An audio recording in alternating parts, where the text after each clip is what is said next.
नमस्कार.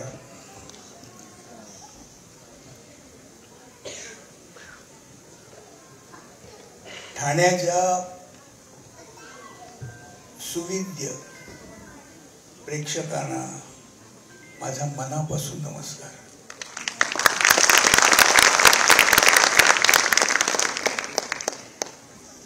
स्टेजवरचे सगळे मान्यवर लोक, प्रत्येकाला माहिती आहे, सगळे सगळ्यांना ओळखतात. मी त्यांची नाव घेण्याची मला काही गरजच नाही आहे. पण हे लोक आणि तुम्ही सगळे लोक यांचे मी खरोखर धन्यवाद देतो त्यांना की तुम्ही अशा या मोठ्या समारंभाला मला आवर्जून बोलवलं, माझा सत्कार केला, त्याबद्दल मी तुमचा अत्यंत आभारी आहे. बालनाट्यापासून सुरुवात केली निवेदिताबाईंनी. हसण्यासारखं काय होतंय? निवेदिताबाई बरोबर बोलले.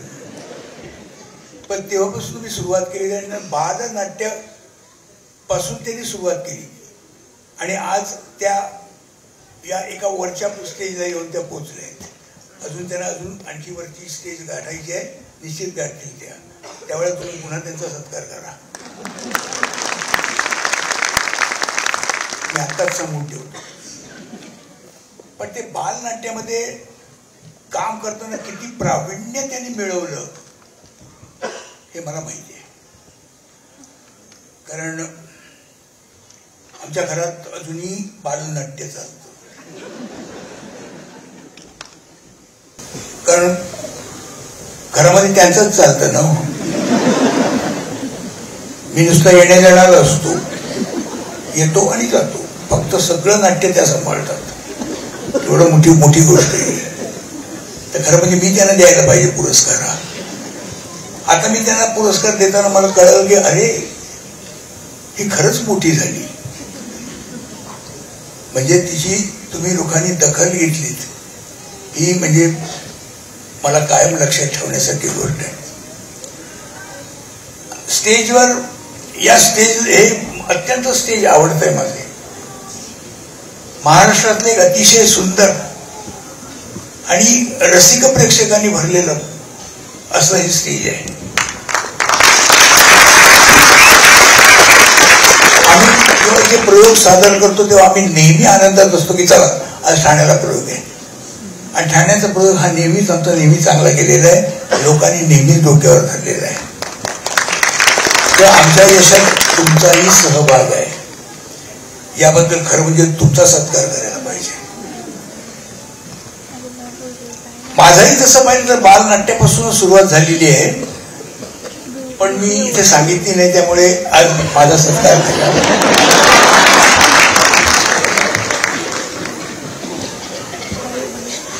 त्यांनी वयाच्या 10व्यापासून सुरुवात केली आहे. 10व्या वर्षापासून. मी वयाच्या 7व्या वर्षापासून सुरुवात केली आणि 7व्या वर्षापासून सुरुवात केली त्यावेळेला मला एक एकांकिका केली होती मी. आणि त्या एकांकिकेमध्ये स्पर्धेमध्ये मला पहिलं बक्षीस मिळालं. नट म्हणजे बेस्ट आर्टिस्ट असं पहिलं बक्षीस मला मिळतं. आणि त्यानंतर मग मला वाईट सवय लागली की नाही बाबा हे सारखं मिळवलंच पाहिजे, त्याशिवाय कोण विचारणार नाही तुम्हाला. आणि त्यानंतर मग कंटिन्युअसली सुरूच झालं. मग 10व्या वर्षी मी नाटकात सुरू केलं. असं करत करत मी स्टेजवर आलो. तेव्हा माझा प्रवास पण तसं पाहिलं तर बालनाट्यापासूनच आहे ना. ते वाईट इतकंच वाटलं कोणी कन्सिडर नाही करत. त्यांना अजून जे बाल वाटतं त्यांनाच देतात ते पुढे.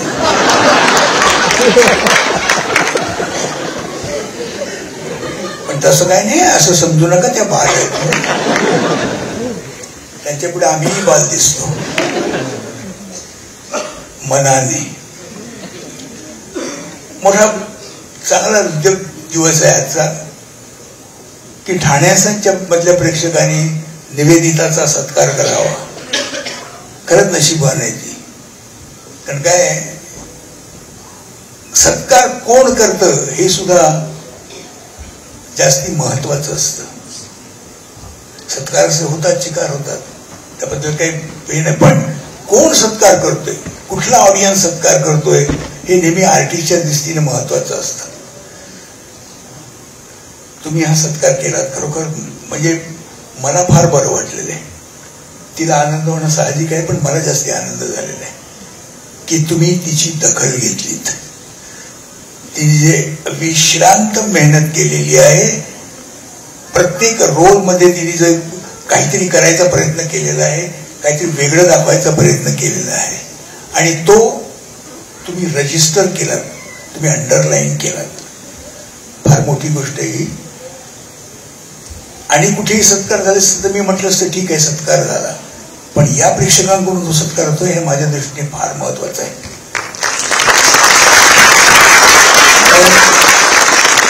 हे मी उगाच नाही बोलत आहे, मी त्याचा अनुभव घेतलेला आहे. जेव्हा जेव्हा मी या स्टेजवर नाटक केलेलं तेव्हा तेव्हा मला कसा काय रिस्पॉन्स मिळालेला किंवा कसं माझं कौतुक झालेलं आहे हे मला माहिती आहे आणि मी कधी विसरू शकत नाहीये. अशाच प्रेक्षकांच्या हस्तीचा सत्कार होतोय, ह्याच्यासारखी आणि दुसरी मोठी गोष्ट कुठली येणार. तिने म्हटलं की यापुढे तिचा प्रवास चालू राहील, चालू राहणारच आहे. ते घरातलं बालनाट्याचं जरा तिने बघावं म्हणजे ठीक आहे, कारण मला फार काम पडतो नाही तर मग. पण तरी देखील तुम्ही तिच्यावर नजर ठेवून आहात ही फार चांगली गोष्ट आहे. तिच्यावर अशीच नजर ठेवा. तुमच्या कृपेची आणि तुमच्या पाठिंब्याची तिला गरज आहे. कुठल्याही कलाकाराला असतेच तशी तिला पण आहे. मी तिच्या वतीनं आणि माझ्या वतीनं तुमचे आभार मानतो की या क्षणाला तुम्ही एक सुवर्ण क्षण बनवलं. त्यामुळे मी जास्ती आनंद. गंधाचे गंधार चांगलं नाव आहे, नावातच रिदम आहे. तोंडाची बोबडी वळण्याची शक्यता आहे थोडीशी, पण बरं आहे, छान आहे. यांनी दशक पूर्ण जो इकडे सोहळा केलाय त्याला माझ्या मनापासून शुभेच्छा. कायम तशाच राहतील आणि तुम्ही अशीच वाटचाल करा, असेच पुढे जरा चालत राहा. तुम्ही याच्यापेक्षा मोठं काहीतरी कराल अशी मला खात्री आहे. मी तुम्हाला परत एकदा सगळ्यांना अभिनंदन करतो सगळ्यांचं. परत एकदा मी तुम्हाला विनंती करीन की आम्ही आहोत, तुम्हीही आमच्या पाठी राहा. धन्यवाद. आजचा हा क्षण माझ्यासाठी खूपच इमोशनल होता, मन युद्ध करून टाकणार होता. मी खरंच मंदार तुमची खूप खूप आभारी आहे.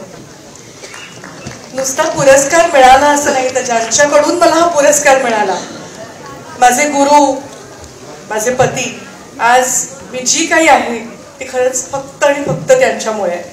आणि त्यांच्या हस्ते हा पुरस्कार तुम्हाला दिला. हे जे काही तुम्हाला सुचलं ना त्यासाठीच प्रथम तुमचे खूप खूप आभार. मंचावरती उपस्थित सगळे आमदार संजय केळकर, खूप खूप अभिनंदन बिहारबद्दल. मी जरा थोडी कट्टर बीजेपी असल्यामुळे मला फारच आनंद झाला. बाकी मंगेश देसाई, माझा भाऊ विजय पाटकर, आमचे ऋषितुल्य अशोकजी आणि दुसरे अशोकजी. सर तुम्हालाही नमस्कार करते, तुम्हालाही नमस्कार करते. गंधार आणि मंदार जरा थोडी गफलत होते ना बोलताना, नक्की काय मंदार गंधार कुठलं. खरंच माझ्या आयुष्याची सुरुवात, अभिनयाची सुरुवात बालनाट्यापासून झाली. सुधा करमरकर या माझ्या पहिल्या गुरु आणि सुधा करमरकरांची लिटिल थिएटर बालरंगभूमी अशी जी संस्था होती त्या संस्थेतर्फे अनेक बालनाट्य मी केली. म्हणजे मी माझी सुरुवात खरी प्रोफेशनल नाटकांपासून झाली. अमृतवेल आणि हे बंद रेशमाचे या दोन खूप मोठ्या नाटकांपासून झाली.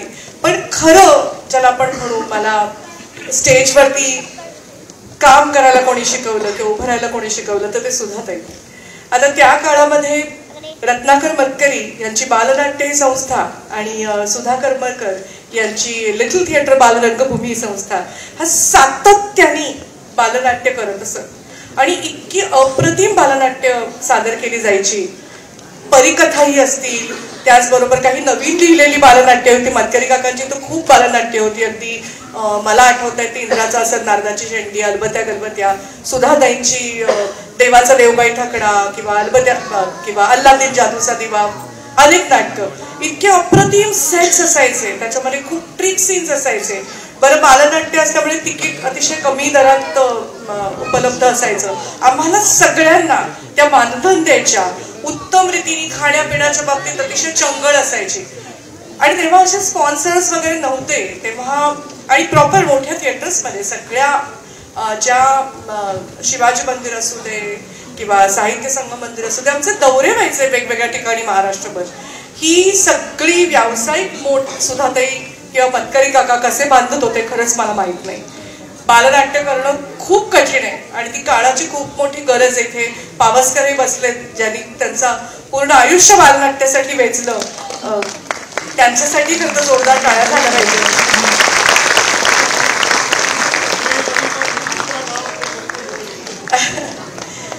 कारण बालनाट्य नुसतं मनोरंजन करण्यासाठी नाही येत, आपण उद्याचे चांगले प्रेक्षकही निर्माण करतोय. नाटक कसं बघितलं गेलं पाहिजे याचंही एक शिक्षण बालनाट्याच्या निमित्ताने आपण त्या मुलांना देतोय. आणि हे खूप मोठं काम आहे आणि गेली 10 वर्ष तुम्ही ते अविरत करताय. त्यासाठी तुमच्यासाठी एकदा खूप जोरदार टाळ्या झाल्या पाहिजे. ती शिबिरं घेणंही अतिशय गरजेचं असतं, कारण सगळेच काही क्रिकेटच्या शिबिराला गेल्यावरती सचिन तेंडुलकर बनत नाहीत, गाणं शिकल्यावरती सगळेच काही सोडून निघून बनत नाहीत. पण चांगले श्रोते बनतात, चांगले प्रेक्षक बनतात, एक सभाधीकपणा येतो. तुमची पर्सनॅलिटी डेव्हलप होण्यासाठी सुद्धा त्याचा खूप छान फायदा होतो. त्यामुळे अशी शिबिरं खरंच घेतली गेली पाहिजे. आणि माझ्याकडून तुम्ही पुढची काही बालनाट्याच्या दृष्टीने जी काही वाटचाल कराल, त्याला तुम्हाला जी काही माझ्याकडून मदत लागेल ती आज मी तुम्हाला शब्द देते, ते द्यायला मी तयार. कोणी सांगावं कदाचित मी आणि अशोक मिळून एक बालनाट्य करू. पण बालनाट्य ही सातत्याने केली गेली पाहिजे. नाटक आपण रोजच करतो, पण बालनाट्य करू. खरंच मला हा पुरस्कार मिळाला, कुठेतरी मला बाहेरचा पुरस्कार मिळाल्यासारखं वाटतंय. कारण माझी वाटचालच त्या बालनाट्यांपासून झाली आणि सासरकडूनही मिळाला, कारण नवऱ्याकडून मिळाला.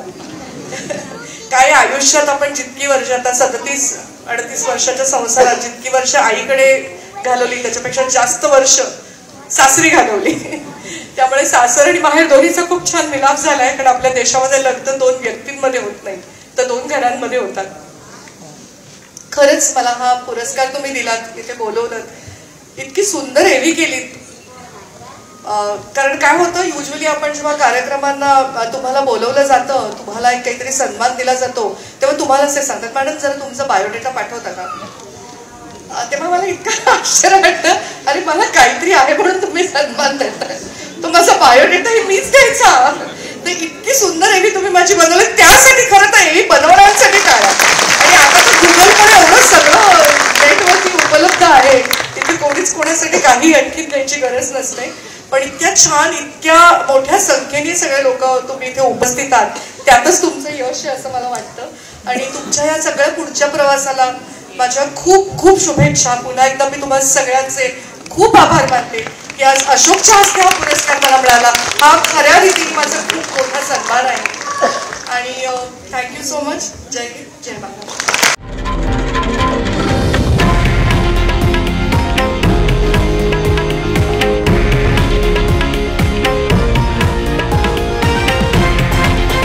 हे आहे देशातील नंबर 1 न्यूज नेटवर्क आणि आपण पाहत आहात TV9 मराठी, एकमेव.